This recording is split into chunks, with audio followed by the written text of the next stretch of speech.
Hey there, everybody. Welcome to the final 2018 episode of the Titletown podcast. Yeah, Merry Christmas to all of you out there. Happy New Year. We got a lot of fun stuff to cover. We're going to talk a little bit about the Pats and Josh Gordon. The NFL playoff picture and kind of where the Patriots are heading. Yeah, How they could sneaky be a number one seed Here's still. a piece of advice. Take an Advil now. Because when we start talking about the seeding situations, you can get your wires crossed. So just write it down. It's very beautiful mind shit. pour You can yourself a figure it out. drink. Yeah. But it should be pretty good. And as we head into the new year, if you want to call us and maybe share some of your highlights from 2018, please feel free to leave us a message at the Titletown Sports Podcast Hotline. Yeah, number there, 904-87-TT-POD. We got a couple good calls this week. Excited to get to those. And you can give us a follow on Twitter, Instagram, Facebook, all those things at Titletown Pod. Enjoy the show. Later.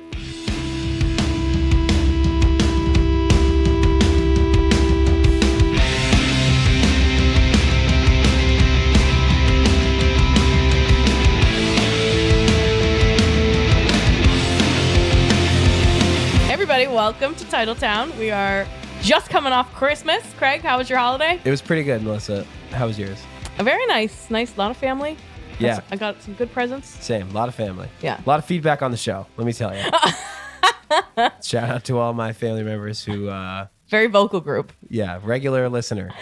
Big segment of our listenership. Blood relatives of mine. Thanks, guys. Not mine. They don't give a shit what I have to say.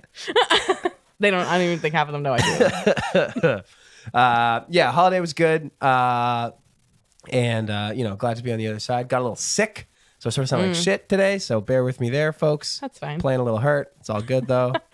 Still in it, though. Yeah, and a lot happened this week. Yeah, it sure did. We should just probably get right into it. Yeah, let's get a little caught up here. So, starting with Patriots, Yep. shall we? So they freaking finally got to put on their well-traveled hats and T-shirts as they clinched the AFC East for the 10th year in a row by beating the Buffalo Bills 24-12. Just missed covering that spread. Yeah.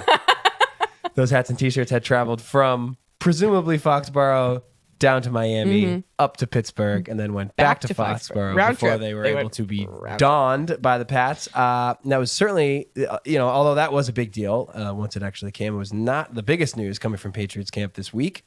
On Thursday last, so the day after we recorded our previous episode, thanks. unfortunately, Patriots wide receiver Josh Gordon tweeted that he was stepping away from football in order to focus on his mental health. That was what we all woke up to on Thursday morning. Yeah. As the day went on, dribs and drabs of information, and we eventually learned that may not have been entirely the only reason he was stepping away. Because what we later found out that he was handed an indefinite suspension from the NFL for violating the terms of the NFL drug policy, and his reinstatement from the league was basically nulled. Yeah, when the details first came out, it was a little weird because, at first they said, he violated his reinstatement. And so I remember thinking, because, there were specific, was he supposed to have, specific check-ins or, protocols? And then, later, they were no, positive drug tests. Yeah. And then, so obviously this is bad news for the Patriots. Worse news for Josh Gordon. Poor guy.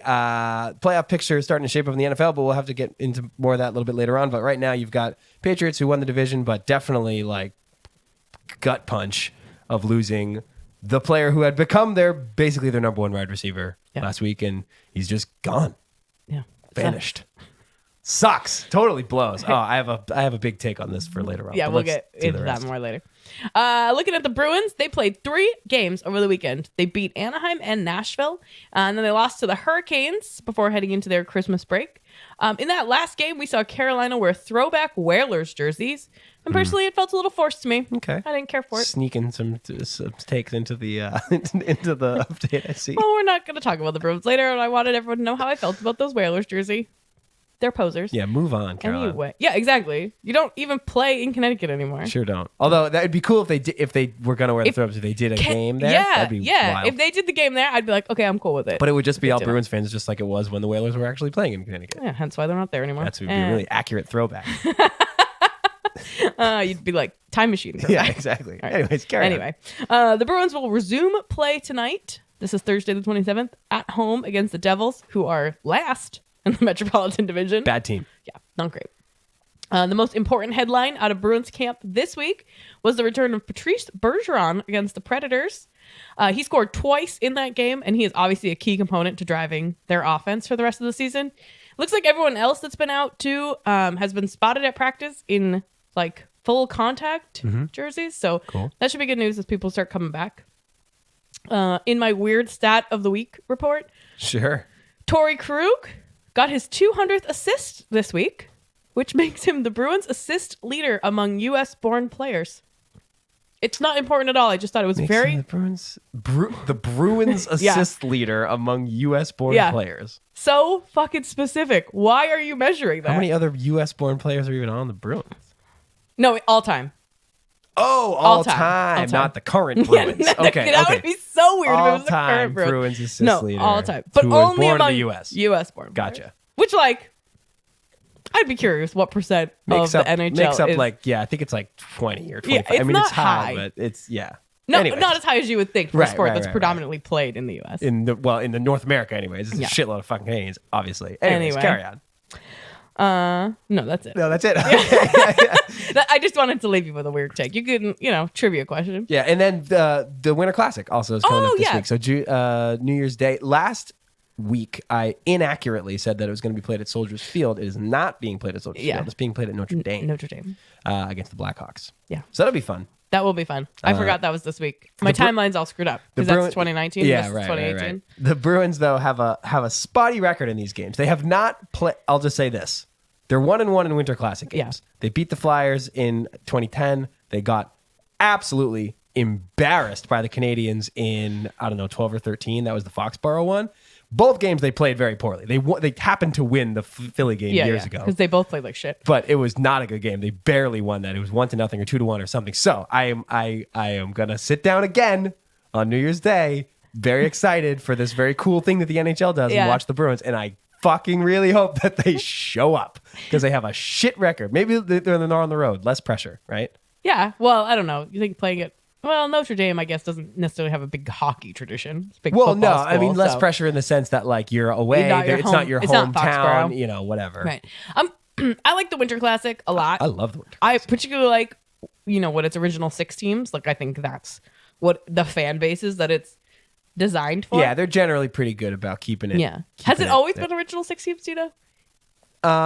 Well, no. I have like It's- a but vague it's like- recollection of some Southern team playing. It's in what? original 6 plus, your early NHL friend. Like the Penguins are not Yeah, an yeah. original 16, Right, but they've but- been around forever. Right. They're you not know? the Predators. Exactly. Well, you mean, first of all, you need to be in a place where the fucking ponds freeze in the winter.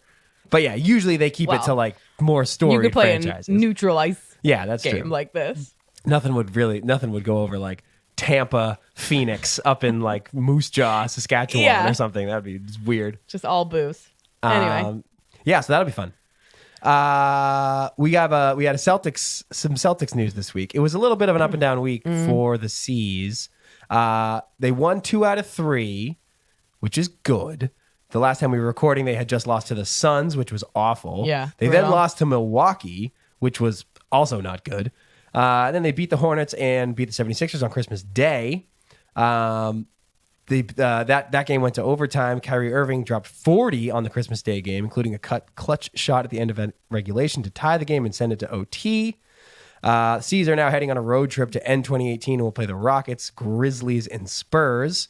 Rockets are a bit of a parallel to the Celtics in that they had very high expectations this year and have been sort of struggling. But that game is tonight, Thursday night. Today's Thursday, right? Yeah. And interesting note about the Milwaukee loss is that after that game, the team had a private closed-the-door meeting about their play and their expectations. Players have not been revealing what specifically was said, but what they have indicated that they discussed the inconsistencies in their play, and obviously they felt that this meeting was necessary. I also heard that they had a meeting immediately post-game from Milwaukee, and then they had like an extension of that same discussion the following day before the Hornets game, which they won thoroughly. But yeah, I mean, we felt pretty good. They won 8 in a row, then they lost 3 in a row, right? They lost. Yeah. I forget who it was before the Suns, but it was like Suns, Milwaukee, and now they've won 2 in a row again. So I don't know. We'll have to see. But We'll see if this is the turnaround they needed. Philly game was cool. I mean, that was good. That was a good showing. Yeah, good No doubt Christmas about Day it. game. Yeah. Kyrie Irving's whole extended family was there. Oh, is that true? Yeah, he was very excited to have them all in the garden. That actually makes me feel less good about the 40 points. They Like ain't gonna he be was there just every showing night, man. off. Maybe they will. Maybe he just carries them around with them now. Yeah, maybe. He can afford it. All right. Buckle up for this news. Oh, the Red Sox. Literally so little happened in the world of the Red Sox this week. The first article on RedSox.com was JBJ working out in his Christmas pajamas. That's not even a joke. So you could go to it stupid. right now and that's what was on there. And I was like, so stupid. fuck, there's nothing to talk about. Although, I will tell you, Craig, that Andrew Benintendi's catch to clinch Game 4 of the ALCS I remember. was named the top play of the year by the AP. So, a little feather in his cap this Of Christmas all week. sports or just baseball? Just baseball. Okay. Yeah, wow. Big news. Yeah. Big week. That's literally all I got for you. How many Alex days till Cora. Truck Day? Celebrated Christmas in Puerto Rico. I don't know for what him. else you want to know. Yeah, well, that's fine. all We'll I move got. on. That's all I got for you. Yeah, all right. So where would you like to begin? Well, I guess we'll start with Josh Gordon since that was kind of the big news. Yeah. And then we can talk a little bit about the playoff picture and kind of what things could look like for the Patriots. Sure. If that works for you. Sure. So yeah, like we said in sort of the open there, I mean, he violated what I understand the same way as you is like the terms of his reinstatement into the league was not only is he obviously in like the NFL like substance abuse like drug program quote unquote, but like I believe there was like specific restrictions on his Him shit. specifically. Because for those that don't know, like he has been pretty open actually about his like substance abuse issues, and it's been like smoking pot and drinking before games and like using codeine and like all sorts of stuff. Yeah. And I have a couple thoughts about this. One is that, you know, obviously it's a sad story, not just because he's like a talented person who could have a really amazing career in the NFL, who's not able to overcome his addiction issues to actually do that, but just on a human level, like anybody who, you know, his substance abuse issues are like standing in the way of him having a career. Right. You know, Being I mean, successful. it's obviously a sad thing, and I hope that Josh Gordon can like find, you know, maybe like stepping away from the public eye and getting out of football is like what the answer is. I don't Yeah. know, but hopefully he can get well. Secondarily, I also hope that like we don't know what the substance was. A lot of people, I've been hearing a lot on talk radio, like people have been talking about it like we know for a fact that it was smoking weed, where there has been no indication of like what these things are. Right. Like we don't know what the substance abuse thing was. I would be very frustrated if it was for marijuana. That would be like just think about it this way. Like I get it. If like the terms of his contract says you can't smoke weed, Right. you know, then the terms of your contract say you can't smoke Right. weed, then you can't smoke weed. Like you got to figure it out. But like, I don't know. I just think in the grand scheme of someone who has like such big, you know, issues with substance abuse, you know, he's literally in a state where it is legal to smoke weed. You could go to a store and buy it, you know, as long as you're 21. Like, so that would be frustrating to me if like the final straw of his career, the thing that like, you know, made the NFL push away from the table and just say you're suspended indefinitely from the National Football League was like testing positive for pot. I guess. But when you look, like, I get your point. Would that be frustrating to learn? It's just like, oh, he Well- was smoking weed, so we banned him for life. I Like, think what would be big frustrating to learn is that was the thing he couldn't stay away from. Like, of all the things out there, like, I would be frustrated that weed was his demise for many reasons. Right. But mostly, like, I actually think I side more with your point about, like, if it's in the terms of your reinstatement that you can't smoke weed. Yeah. You can't smoke weed. You Like, literally can't spend 7 months not smoking weed. Like, during the season. Yeah. You know they're going to test you. You know you're in the protocol. Like, you're going to get tested constantly. Everyone's watching you. You have to make the commitment. And, like, he kind of said, like, this is what I want to do. And, like, I want to come back and I can do this. And now, I don't know. I would just be frustrated that he didn't have his addiction as under control, or his addiction issues as under control as he kind of portrayed it. Yeah. I guess. Well, we assume that he portrayed it that way anyways, you know. Sure. I mean, like, in the sense that I'm sure there was a conversation about this when the Patriots signed him. Right. So one Or can... when the NFL reinstated him. Yeah. I mean, one can assume that he had made some sort of commitment to be, like, on the straight and narrow. And so, like, you know, when you're recovering from addiction, there's a lot of like routines and processes that they put into place for you. And this isn't just Josh Gordon. This is like anybody. And so, you know, he kind of made the decision not to follow whatever program he was going through and like use the support and resources that would be in place for someone in a recovery program. Yeah, and you got to believe that, you know, as much as you want to like separate the Josh Gordon, the football player, and just make it Josh Gordon the guy, like on the flip side of that, you know, in terms of like feeling empathy towards him and sympathy for him and things like that. But like on the flip side of that is because you are an NFL superstar, like he does have quite a bit more resources at his disposal to kind of like help him through this than any other average Joe. Right. So I don't know. It's definitely like a frustrating story.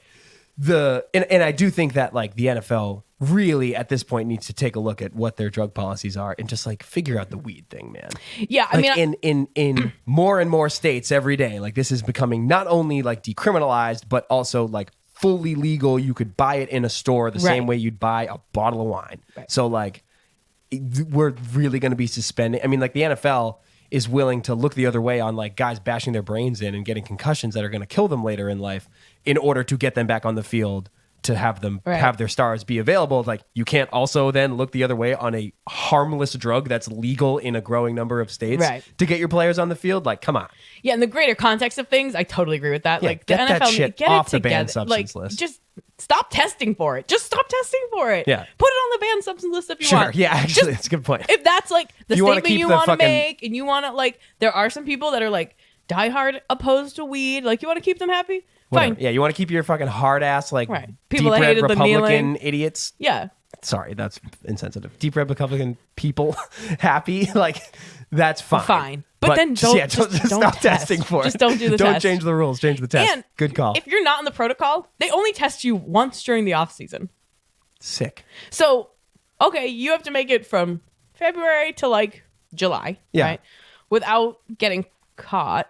And so a lot of guys just like don't smoke then or wait until they get their test and then start smoking. Yeah, I mean, I again. doubt that someone rolls up on your house randomly and like knocks on your door. Like they have to plan this thing. Like, Right. They have to tell you they're coming. They have to know where you are. Go to freaking GNC, get one of those detox drinks and drink it. That's what I did when I was in high school and I got drug tested and I fucking passed. I was smoking weed every day. Like it's not that hard to pass one drug test for pot. Right. You know what I mean? Like Yeah. it's actually fucking easy. And the fact that they're not even testing them during the season means they don't actually give a fuck if guys are smoking weed during the season. Yeah, we just need to we got to move past that. Yeah. So I've got to take on the Gordon thing as it relates to the Patriots specifically. Like, so all the human things aside, just football wise, like Chris Gasper from the Boston Globe wrote a really good article on the Josh Gordon dynamic with the Patriots. And he made a really good point, which is that a lot of people are looking at the Josh Gordon experience as like, well, it was low cost, right? We sent like a 5th and a 7th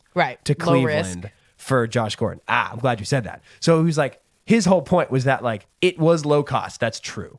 But it was extremely high risk. Oh. And there's actually like, this was the worst case scenario. The way that this went down was the worst way it could have possibly played out. Yeah. And the high risk, although it was low cost, and there's like a low financial, if you want to put it that way, risk. The risk was that Josh Gordon would actually become an important part of your offense, and then something happens, and then he's gone. Like that's a risk. Leaning on a player who's so unreliable is risky. And this was actually like the worst possible way it could have ever played out. Right. Because if he 12 or whatever. Where were we? Week 14? Well, 15? Where the fuck are we? week 17, baby, it's almost over. Yeah, but it was last week, week 16. Oh, yeah. Where in like week after week, like you signed him and it was like, okay, here's a reclamation project. And the next thing you know, he's the leading receiver on the team. One of the few people that has actually like sort of caught the that ball. like next gear, like special breakaway ability, like to actually like make a fucking play, you know? And then week 16 rolls along and he's just gone in like, pardon the pun, in a flash. And now they're just like standing there holding the bag. Like, yeah, sure, they only sent a 5th and a 7th to Cleveland, so like no big deal on the draft board. But like this year, this team, like he had become an important part of the offense and now he's just gone. Like that, I can't think of a way that could have played out any worse. Yeah, I guess you're right. It would have been low risk if it didn't work out.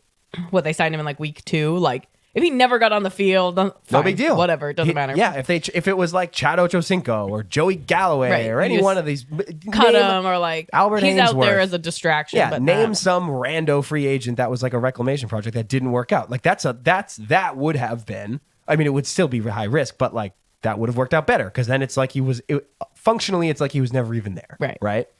But in this case, he actually played a big Or role. It works out and he's on the team and that's great. But like, yeah, and I remember hearing this on the radio too, not from Gasper, but from someone else, that like the I think after the Indy game, which like he caught that really long touchdown in that game. It was a bit of a breakout game for Josh Gordon early in the season.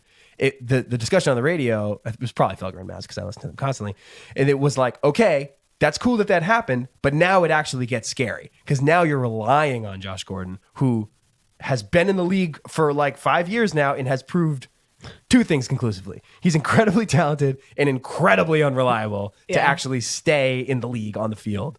And like this fucking blew up in their face big time. Hate to say it. But I guess you could look at it like, okay, so in this case he got suspended, but like what if he'd blown an ACL? Right? Like Sure. That's there with every player every week. We saw it happen like with, Brady in 2008 for like the biggest Sure. one. But we've seen like it happen Gronk with year in, year Welker. out, yeah. Gronk is constantly like, you want to talk about unreliable, like he's on and off the field all the time with injuries, Totally. whether it's his back or his forearm or ankle, whatever the fuck.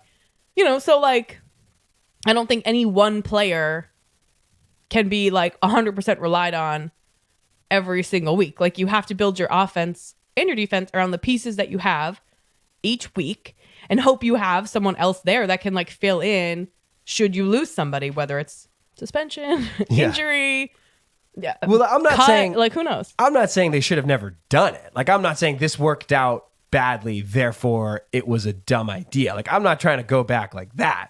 But like just looking at it the way that it played out, like Yeah. I've been hearing a lot of Patriots fan types. Again, I'm a chronic sports radio listener, so I hear a lot of this stuff where it's like, well, they only gave up a 5th and a 7th for him, so like good riddance, like blah blah blah. And it's like, okay, I didn't realize that like what your immediate concern is like next year's draft. Here I am worrying about our team this year doing well in the playoffs. Oh, I didn't realize you were playing the long game, caller to sports radio. Apparently you just wrote off the entire 2018-2019 season because what you're worried about is the draft. I mean- and yes, Josh Gordon did not negatively impact our draft board that much. Well, even with Josh Gordon, have they really looked like Patriots teams of old? Oh God, no. But I would have felt better about it had they still Had had him? him because he was looking. I mean, he was there. He was a he was week in the in, week circle. out contributor. He was in the circle of trust very much so. So I don't know. I just like reading that, like the whole like low cost doesn't mean low risk, and just realizing that like, oh yeah, this is actually the nightmare scenario with Josh Gordon. He comes in, he makes your team better, he contributes, he's relied upon, he's gone. It's like fuck. Sucks. Totally blows. I was like, oh, that was such a gut punch of a thing. It sucked wake the way up he to. went out because you were starting to believe in him too. Like, Yeah, if this that- had happened in absolutely. week 5, you'd be like, all right, Josh Gordon strikes again, right? He makes it all the way to week 16 without an incident, and you're like, hey, maybe he is serious. Like, maybe he has turned things around. Like, maybe he's actually gotten the help that he needed and is like, And they put his locker right next to Brady's. yeah, they did and the like, whole show, oh, the whole thing. pomp and circumstance around bringing him here. But like, don't you want to believe that the Patriots have this like magical healing ability Yes. for people? Like, I fucking do. But I've heard a lot of ex-Patriots players since this has all happened coming out and saying like, I don't know why people have this belief. Like, they don't. They're no different than any other NFL team in the way they care for their players. And like, they have protocols, they have things there, but they're not like redefining the way you like care for addiction or like long-term injuries Right. amongst other NFL teams. They say like, success can be like helpful. Like you feel successful, you want to keep that going.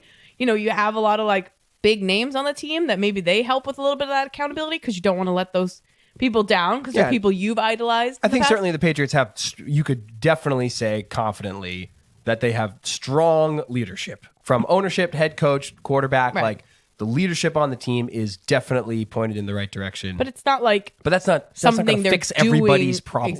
Exactly. It's not like organizationally they have this different way of handling, people with addiction issues, injury that other teams haven't figured out And so therefore people are able to be more successful. You named like 5 or 6 players that were supposed to be reclamation projects that came here and we're like, nope. And Yeah, right back out the door. And really, there hasn't honestly been. I mean, there was like Corey Dillon, Randy Moss were like 2 big ones early on. Right. Everyone and then thinks that's about when them. people thought the Patriots actually had like a healing. Yeah, this a like healing magical.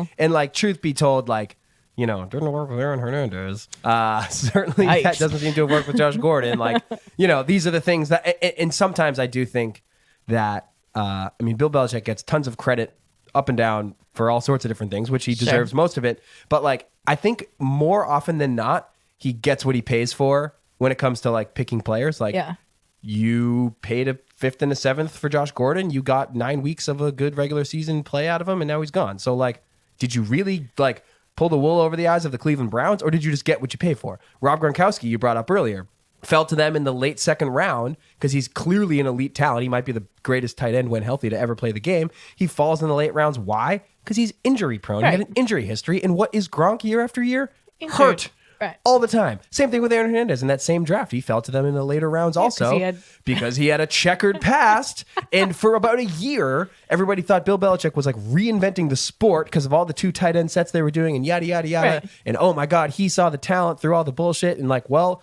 the guy with the checkered past committed suicide in jail. And the guy with the injury history is constantly hurt. So like, are you really that brilliant? Right. Or do you just chop in the bargain bin and you get the most out of people while you have them? Like, and you get what you pay for. Like, I don't know, like show me Rob Gronkowski's overall production, including games, like count the games he missed to injury as zeros. Right. Not as, add that up. Not in the data set. Put him in there as zeros and then show me Rob Gronkowski's yards production. per game. Yeah, exactly. When you take that in there. Against any other 2nd round tight end. And like, I don't know. What's the diff? Right. Is he really that much better then? Right.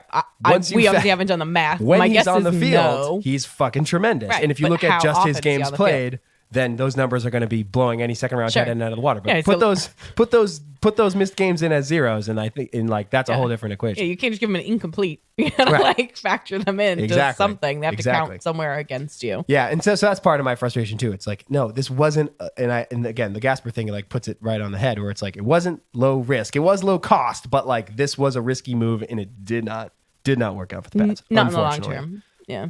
Yeah. Whew. Well, that brings me to the second thing that I want to talk about this week. Go ahead. Because we are heading into week 17 with the Josh Gordon-less Patriots. Yep. And the AFC playoff picture, probably the NFC too, but I don't give a fuck about them. Yeah. Is like wildly unsettled. Yeah, good parity in the AFC this year. It's insane.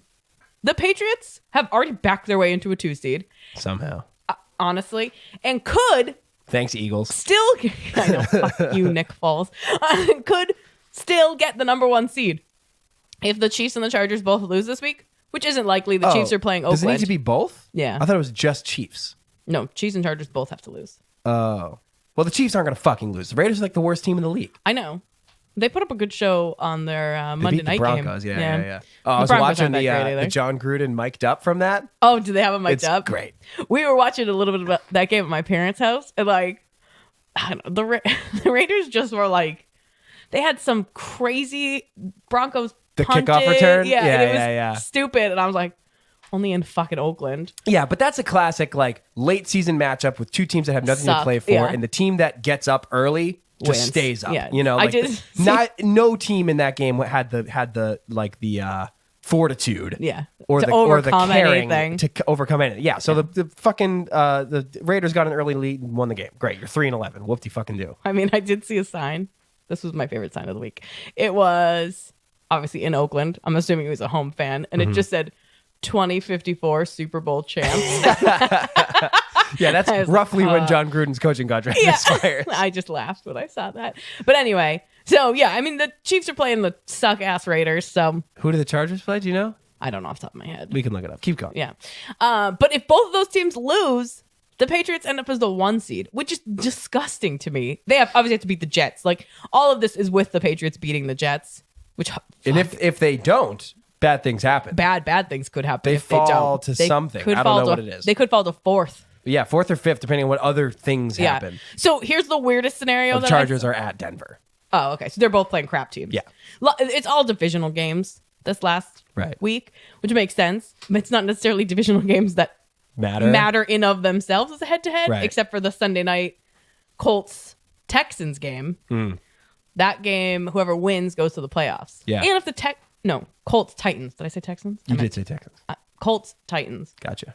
If the Texans lose, whoever wins that game wins the division. If the Texans win, whoever wins that game gets the wild card. Gotcha. Is your I mind follow. sufficiently? Yeah, I mean, I'm a little looped up on Dayquil and NyQuil anyway, so like it doesn't take a lot for me to like tie myself in a knot mentally right now. this but stuff, like- I think I'm on the same page. This stuff just interests me a lot because I look at it and like you said it, like there's so much parity in the AFC, and to go into week 17 and have so many games Yeah. mean something is great for the NFL. Like Roger Goodell must be just Yeah. jumping for joy that these games, including the shit New England versus the Jets game, matters. They Yeah. all matter. Like every game in the AFC matters this week. Yeah, I can't tell if there is actually more interesting late season playoff implications or whether the Patriots are just involved in them, and usually they're not. You know? Fair point. Usually they have the number one seed wrapped up, and we're like, whatever, suckers. Yeah. I mean, usually for the Patriots, it's like them and the Steelers. Historically, them and the Colts, them and the Ravens, them and the Broncos. It's like them and the other, Teams. the carousel of like upstarty teams in the AFC that are good. It's them and the other, But this year it's them and a few. I mean, Kansas City is the closest. But it's not really like them and though. It's really Kansas City and. Yeah. But anyways, yeah. I mean, for the Patriots, they have to win. They have to win. Have to beat the Jets. Shouldn't be a difficult task. But yet- I was also very wrong about the Josh Allen thing. I was like, he's gonna fucking run all over the Patriots. They're Yeah, gonna you get sure fucking did it. torched. They sure did not. Although the Patriots did not play great in that game, and if the Bills had a clue, it would have been much more interesting. I mean, they threw a couple of picks, had some dumb special teams play. Like it was not a great game for the Pats, but. If Josh Allen was who I was making him out to be last week, then they would have been punished for it. But they're the Bills. Yeah. That's a good point about like, is it always like this and we just never fucking pay attention? Right. But I think this is a higher degree. I think it's much more significant this year though. Yeah. Because no seed is clinched in the entire AFC yet. Right. They're all still up for grabs. And Interesting. any one of three teams could end up as the number one seed. A whole bunch of teams the Chiefs could end up being the wild card 5th seed That would be instead of the insane. number one. That would be fucking crazy. I mean, if they lost to the Raiders, seeding aside, if they lose to the Ugh, Raiders, that's assuming they are brutal way to end your trying in that season. game, They have to. they have to, I guess, right? They all Yeah. have to, which means no one gets a rest game. Yeah, good for Vegas too. Yeah. So everyone goes into the playoffs having played all 16 games. Right. So that bye really does matter a lot. Yeah, because even typically the Patriots can like phone it in the last week, Usually. right? Like Yeah. Brady only needs to play a half. Like, you want to make it a show. You Yeah. know, I mean, it doesn't. if the Patriots had clinched the number one, like in years past, this game wouldn't matter to them No, or this the is a Jets. Hoyer game, So, yeah. for sure. So, but it's not now. Like it matters. Mahomes has to play. Well, all of a sudden, I can't think of the fucking Chargers Oh, quarterback. Philip Rivers. Thank you. Rivers has to play. Like, whew, mental black. Yeah, I It's mean, a it should big be deal. Interesting. I mean, I think. I mean, if we had to pick it though, like I think the Patriots are going to beat the Jets. Couldn't tell you what. I think Scratch will probably hold. Right? Yeah, Like, that's what I think. I don't see the Raiders beating the Chiefs. I don't really see the Broncos beating the Chargers. No. Assuming all these teams are showing up and trying, then I think Scratch is going to hold. Pats are going to wind up with the 2 seed, which means they get the first round bye, Just fucking and stupid. then second round home game, Yeah. which is great. I They're mean, going to finish 11-5 and get the bye. fabulous. Who would have thought when they were losing all those games? I mean, Not 11-5 is still a good. I mean, like Yeah, most it's not a Patriots teams would be record, happy to though, be 11-5. Like We're double like- digit wins is no easy feat in the NFL. 11? I know. That's It's not like nearly enough wins. what a disgrace. Yeah. Yeah. I mean, it's like that kid like who would like get the B on his report card. Yeah. And he'd be like, "Oh, my mom's gonna kill me. I got a B." And you're like, "Are you kidding?" Nerd. Yeah. Jump off a bridge, kid. But you know, how shitty if you're the 4 seed and like, who are you playing wild card weekend? The fucking Chargers. You're like, God damn it. Yeah. I mean, that's the thing. I mean, something that has been so key to the Patriots' dynastic run is being dialed in, week out, ending up with the best record in the AFC and getting that comfy, cozy road to the Super Bowl Yeah. every single year. First round bye and win 2 home games, and then you're in the Super Bowl. Okay. That's like their oh bread my and butter. God, roll out of bed. And half the time, that division round game, this is like what Dan Shaughnessy calls it, the tomato can game. That divisional round game, I mean, in the past, it's been the Tebow Broncos. Last year, it was the Titans. Like, it's been the Texans. It feels like dozens of times. Constantly coming up that divisional round game is usually a total non-factor. So, really, it's win 1 serious game at home and you're in the Super Bowl. Like, that's what it has been historically for the Patriots because that's built upon their ability to just show up week in, week out and not have these like the Steelers are 8-6 right now. They're not. They might not make the playoffs. If the Ravens win against the Browns, well, the don't write Steelers off the are Browns. I Yeah, know. the Browns are Baker not Mayfield's a pushover looking anymore. Pretty good. It just bonkers me. And then if the Chargers win, Kansas City gets the Chargers, and somehow the Patriots have avoided. So playing it's one the of best, those 2 teams being going to the knock each other off, which is 2 seed fabulous. has actually worked out for you. Yeah, it's crazy. That would be Because then the Chargers, well, if the assuming Chargers, the 6 seed doesn't beat the 3. all right, I'm officially all Confused? fucked up now. So if the Chargers win, right, the Chargers would be the 5th seed. Yeah, They would play the 4. yeah. Well, if The they're 3 the and 5th, 6. if they're the 5th, they would play. They're a wild card team, which means they would play. The 4th. I'm lost. So you seed Keep 1 going, to sorry. 6. You go 1 to 6. But you don't go 1-6. You do. No, Yeah. because there's the one gets a bye. I and then know. the wild Wait, card I'm teams not play done. Each other. You seed the teams 1 to 6. Yeah. Oh yes. 1 and 2 get a bye. Okay. Yeah. 6 plays 3. Yeah. 4 plays 5. Yes. The Chargers play 4. Sorry, I should have never questioned you. I know. I don't. You're the one on Dayquil. Although I couldn't remember Philip Rivers' name, so I don't really know which one was winning here. Right. So the Chargers play the 4 seed if Scratch holds. Right. Which we both think it will. We will. The Chargers are gonna fucking bounce that team. Assuming who ends up being 6, which let's say it's Indy or Tennessee, doesn't beat the Ravens. Yeah. The Ravens win, we get them. Right. Chargers win, Kansas City gets them. Right. That sucks for Kansas City. All of a sudden, you actually got the second best team in the playoffs, Right. and Right. you're the right, 1 right, seed. Because yeah. Okay, I see what you're saying. I'm glad we. You want a flow chart? You want me to write it out? No. The people at home need to write I'm it glad down. we got through that. I now have a fucking popsicle You could headache. just cut this all out because people at home are not going to be able to follow what the fuck we're talking about. Who would you be I almost said who would you be scared of? Who would you be scared of coming into Foxborough? The Chargers. I don't want to see them. You're scared of the Chargers? I'm more afraid of the Chargers than I am of the Ravens coming in. Oh, I'm just the opposite. Really? Oh, the Ravens terrify me. Oh, with their backup quarterback? Not the Joe Flacco. He's a first round pick. He's not a backup I mean, he is by definition their backup quarterback, but he's not like a stiff Lamar Jackson. Okay. I have 2 reasons that I'm afraid of them. Okay, why? One, for the same reason I was afraid of Josh Allen last week, because I They don't can think run. the Patriots are able to stop mobile quarterbacks when they're being mobile, which Yeah. Josh Allen was not.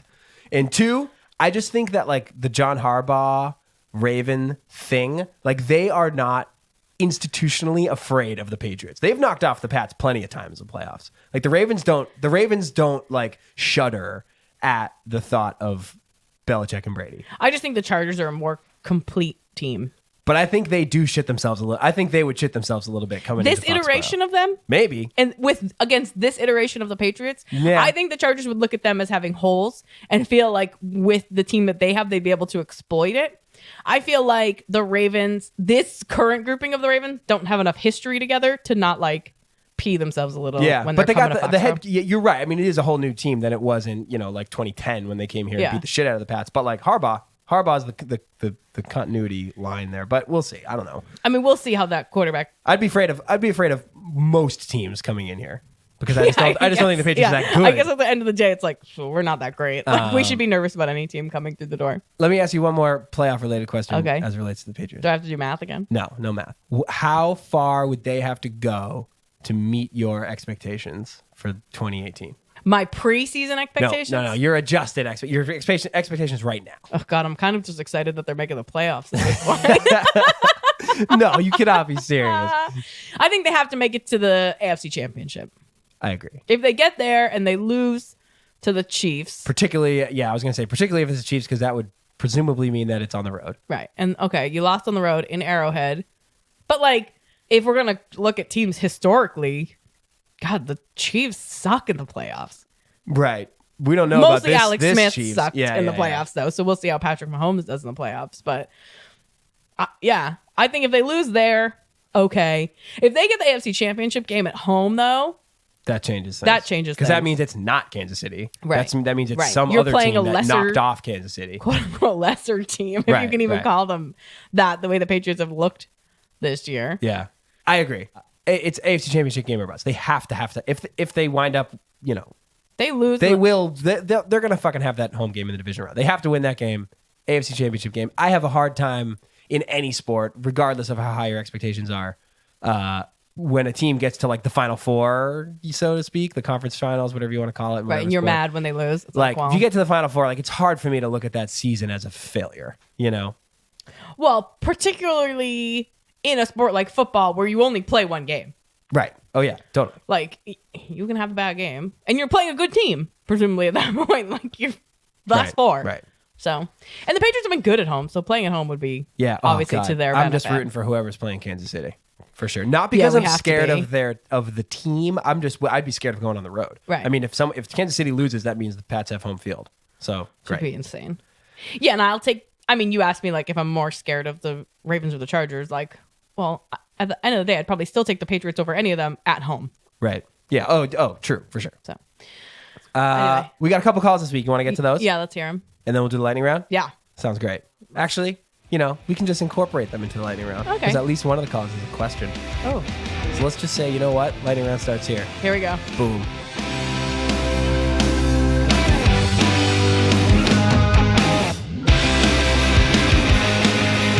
All right, here we go. Let's Call do number it. one. Yeah. Hi, Craig and Melissa. This is Joanne from Arlington. Longtime listener, first-time caller. I'm calling about Rob Gronkowski of the Patriots. And I'm wondering if you think he will do the right thing this year and retire. He's hinted at it, and he's been injury-prone.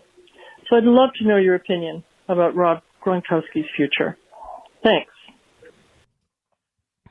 Okay. It's a sneaky two-part question. Yeah. Part one, do you we think think the of- right thing to do is for Rob Gronkowski to Yeah. retire? And part two, do you think he will retire? I think if he wants to preserve his legacy, he should retire. Okay. Because after the way he's looked this year, unless there's some like massive underlying injury that hasn't been disclosed that he could like recover from and come back to previous form. But if this is just like a slow deterioration and it's like a little tweak here, a little pull there, like he's just losing a step or two. And it's just a culmination of all of his previous Yeah, injuries that that- they're all the summation of all these nagging Yeah, things it's equals just like, an ineffective tight end. Right. Then I think he's got to like hang up the spikes, like head to the WWE or action movies or whatever the fuck he's going to do. So, From here. okay, part two, predicting. Do you think he will? No. I think he'll think about it in the off season, and then the lure, it will like draw him back in. Particularly if Tom Brady's still playing. Interesting. I think if Tom Brady all of a sudden was like, I'm out, he'd be like, me too. Oh, Like, definitely. let's go. Yeah. But I don't think he will. I How think about he you? should, and I think he will. Oh, you think he will? I think he will. Interesting. Write this down. Let's see who's right. Like at this point, he's like under contract from the Patriots. They gave him this incentive-laden contract this year, of which I don't think He's he's not hitting making any of it. I'm sure he's getting something for like just games played. Like that's one incentive. Like I think Yeah, I he's don't only know if- missed one game, maybe two games. I don't know. Yeah, I But guess you're right. the performance incentives, I can't imagine he's hit he any can't be of close. them. So I think he should retire. I think he's got prospects outside of football that are healthier for him, and I think he's done a good enough job of branding himself and all this stuff while in the league that he can parlay that to a nice career doing, I think, probably wrestling. I don't have any faith in like the acting thing. No, because he can't speak. No. But Yeah. I think he should and will. Oh, interesting. Bold. Let's see what happens. All right, here's a call. Okay, angry. I'm a little upset Yeah, I about. can tell. I feel your anger coming through. Hey, this is Pete from Arlington, Mass. I wanted to call and give my condolences to Craig, the biggest Philadelphia fan I know, for the big loss on Christmas Day to his previous favorite, Celtics. I know he switched to 76ers, and I'm sorry his guys Embiid and Simmons couldn't get it done. Merry Christmas. Yeah, Merry Christmas to you, pal. For the record, I am no fan of any Philly sports team. My girlfriend is from Philadelphia, And when she's rooting for her Philly teams, I root with her, assuming they're not playing a Boston team. But if they're playing a Boston team, I'm not rooting for the Sixers or the Flyers or the Birds or the freaking stupid Phillies. Forget that crap. Someone's going to show. I also went to college in Philadelphia very briefly.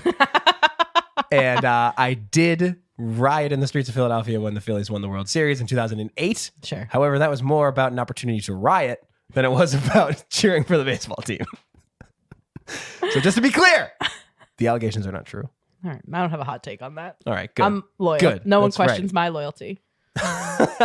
Well, it must be nice. All right. Here's some more lightning round stuff for you. Yeah. Oh, this is a fun one. Yeah. This one goes out to Ben in Framingham, who's called the show before asking about Boston College. I'll start with this. So this week, for what I believe was the first time in Division I Correct. football history, an NCAA bowl game was canceled. The BC Eagles, Boston College Eagles, and the Boise State Broncos were all set to play in the, quote, First Responders Bowl. I don't mean to laugh because First Responders is important. That's a silly name for a bowl game. Yeah. This was last Wednesday. So they were all set to play in the First Responders Bowl, but when unrelenting thunderstorms swept into the Dallas area, and more specifically the open-air Cotton Bowl Stadium, where the game was scheduled to be played, the two teams got a quarter of gameplay in before it was delayed, and then called off. They played 9 minutes and 52 seconds before lightning delayed the play. They spent 1 hour and 21 minutes waiting in the locker room for the signal to resume play. BC led 7-0, but officially the game never happened. It's a no contest. And it's the first time in the century-plus history of Division I college football bowl games that one was canceled because of weather. And I'll also point out, it was in Dallas, Texas. I don't know how many football stadiums are in Dallas, Texas that can hold 20,000 people. There was not a lot of people. This is obviously not a high-profile bowl game, but It's not like the Rose Bowl. yeah, there's got to be a dozen, Yeah. A high it school was stadium, many of probably in which Dallas. I'm sure are indoors. You know what I mean? Figure it out. Move the game. So my question to you, Melissa, is this more embarrassing for BC, for Boise State, or for the organizers of this bowl game? Well, I don't think it's embarrassing for either of the teams that played. They didn't have anything to do with the situation surrounding the game. Right, but your bowl game got canceled. Well, That's like having your birthday get canceled or something. Just because it's not your fault doesn't mean it's not embarrassing. I don't think the teams have to be embarrassed about it. I think the organizers should be embarrassed for multiple reasons. One, the one you just made, fucking move it to an indoor stadium. There's options. Two, weather is not a surprise at this point in time. We have a Agreed. lot of models that predict weather. So if you couldn't move it somewhere else, could you have moved it back a couple of hours or moved it to Thursday? You're playing on a Wednesday. No one.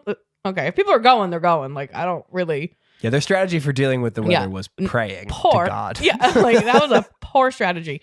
And three, you call it a no contest. You don't schedule a makeup. The First Responders Bowl just doesn't happen this year. Shit. What a national tragedy that is. Well, I'd be pissed. You make it to a bowl game. If you're BC, you make it to the bowl game, But and that's then why they're it's embarrassing, because they just canceled it outright. well, but that's not. Yeah, You're it's- not worth rescheduling. It didn't work. Sorry, we're out. Yeah, well, it just didn't shake out this year. Totally Good blows. 9 minutes. Thanks for giving it your all there. I don't know. If I was the teams, I wouldn't be embarrassed necessarily because you didn't do anything wrong, except not being better to get into a better bowl. Right. But I don't know. I think overall there's too many fucking bowl games. Oh, that's a whole different discussion. it's a whole other And topic. I agree. Anyway, All right, next. this week, an old friend of the pod, Christopher Price from the Boston Sports Journal, wrote an article on the Patriots' strength of schedule. The meat of it was essentially this: how did the Patriots stack up when it came to measuring which teams had the toughest slate this past year? Short answer to the question: despite the AFC East narrative, it wasn't all tomato cans for New England. Going into the last week of the regular season, the Patriots have a winning percentage of .714 against teams with winning records. That's the best mark in the AFC and the third best in the Saints, or in the league, I can read, trailing only the Saints and Bears. As a reference point, the Pats were said to have the 22nd toughest schedule before the season began. Which is not particularly high. No, it's not. If you're keeping score at home, that's not good. Does it encourage you to know that the Patriots have an above average winning percentage against other winning teams? Not really. Here's why. Yeah. Because a lot of the teams that are at least a couple of the teams that are now considered winning teams. At the time the Patriots played them, they were nowhere close. Like Houston would be the biggest, most obvious example of that. Like week 1, they beat the Texans, and like Deshaun Watson was like totally out of sorts. Like they weren't anywhere near the team that they are now, which is like a fairly formidable team. Same could be said for the Colts. Like, I don't know. Well, but the opposite could hold true in that when they lost to the Jaguars, they were a good team and now they're trash. Right. Yeah, I guess so. I don't know. It just doesn't give me, I don't know what stat could bring me any comfort. I mean, it's nice to know that they have a good winning percentage against winning like teams with good records. But I think some of it, maybe not even a lot, but just enough to like torpedo this stat. I think the Houston game, the Colts game, like those are like real early season things that, you know, I'm not taking them away from the Pats. I just don't know if let me put it this way. If the Colts and the Texans kept playing all season the way they were playing then, they wouldn't be winning teams. Oh, yeah, you know what I mean? Sure. Yeah. Follow-up question. Yeah. Do you think the NFL needs to stop talking about strength of schedule before the season starts? Well, it's not the NFL that talks about it. It's like the writers and the talking heads who like people. want to talk about something. Yeah, no, strength of schedule should only be determined after seasons. Right. Never before. Because the league changes so much from year to year that what a team was the year before is not. Yeah, I mean, it's a fun discussion. I mean, we'll have it next year. Yeah, of course but like, we will, whatever. All right. I got a couple holiday edition questions here. Oh, yeah? And we'll go through these fast. No need for long explanations. Okay. I'll try to resist. So special holiday Christmas question is, if you could give each Boston sports team a Christmas gift, what would it be? Ooh. Take it sport by sport? Yeah, we'll do team by team. All right. Patriots? Yeah. I would give them a quarterback of the future. I would agree. I would also give them a shiny, young, highly drafted quarterback.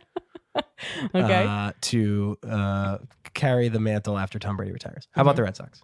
I would give them a sustainable farm league that Dave Dombrowski isn't trading away for win now. Nice players. one. I mean, they did win now. They did. It worked. But that's a good one. Yeah, replenish with the kids. Yeah. I'd give them a second baseman. That's a good one too. That's like the one position I don't think they have an answer for right now. Secondary president, I would give them permission to cut Dustin Pedroia. Fucking get him out of here. Anyway. How about the Celtics? Oh my God. I'd give them health. Good one. Wellness. Good one. Health and wellness. I'd give, this is sort of silly, I'd give them all max contracts so that everyone can stop playing like they just want to get a max contract. Looking at you, Jaylen Brown and Jason Tatum and Terry Rozier. So just, you got it. You got your money. Now just play as a team and win. Okay. How about the Bruins? Ooh, I would give them a scoring defenseman. Ooh, nice. I'd give them a scoring offenseman. Or two. Well, someone on that second line. Let's go. Yeah. Come on. Well, I think first line's awesome. We know this. Yeah, but it's elite. I think what Cassidy should have done is kept Krejci on the first line and moved Bergeron to the second line. I agree. Even still. Yeah. Even better. Once I get my Christmas present winger. A third line. That'd be great. Yeah. All right. That was fun. That was fun. Here's some more holiday ones. Oh, okay. Well, you do this one. All right. Heading into the next holiday, special edition New Year's question. Best and worst local sports moment of 2018. Let's pick two because Super Bowl 52 and World Series 2018, too obvious. Yeah, it seems like those are obvious high and low points. The Patriots losing earlier this year in the Super Bowl and the Red Sox winning the World Series to me seemed like obvious high and low points. So other than that, I've got my high point. Okay, go ahead. I'm thinking. I'm still kind of knocking around my low point, but the first round of both the NBA and NHL playoffs where we had the dual game sevens, the Bucks game 7 and the Maple Leafs game 7, particularly the Maple Leafs one because that was just more dramatic of a game, like the actual game itself. That was great. I thought the Toronto series with the Bruins was fabulous. It was sort of the first time we saw Jake DeBrusk and these sort of like younger guys, like Ryan Donato was in the mix then. I can't remember whether McAvoy was hurt or not, but probably. Whatever. I just remember that Jake DeBrusk goal on like the breakaway when he's coming from the side. I don't know. It was awesome. That was a great game. So that was my other than the Red Sox winning the World Series. I mean, I could say also, another high point was the Red Sox beating the Yankees.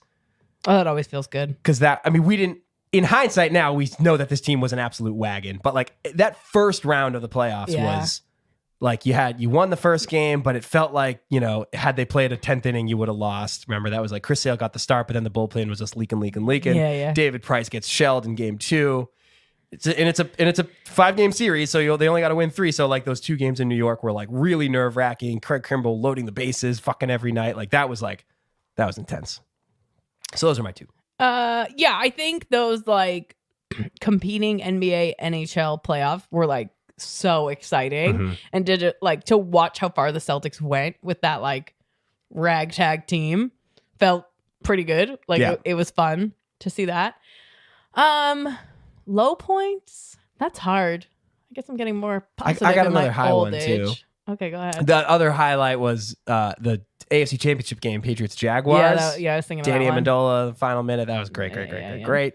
Low point for me, the game 7 against LeBron. I was totally buying the We can beat LeBron thing, and we were winning that entire game. Like if you look like one of those charts of like who has the lead God, you when, have such a good memory. it was like Celtics until the final 2 minutes of the game. Boop.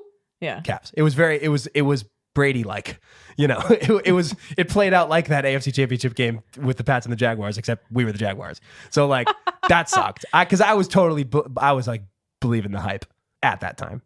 I guess, yeah, a high point then in the NBA would be LeBron going to sign with the Lakers. See you There later, you go. buddy. That part of my answer to the next question. Oh. Yeah, another low. Yeah, I mean it's tough because I don't know why you have such a good memory. I can like distinctly remember things from like Brady not catching that fucking pass in the Super Bowl and then Nick Foles converting the same play.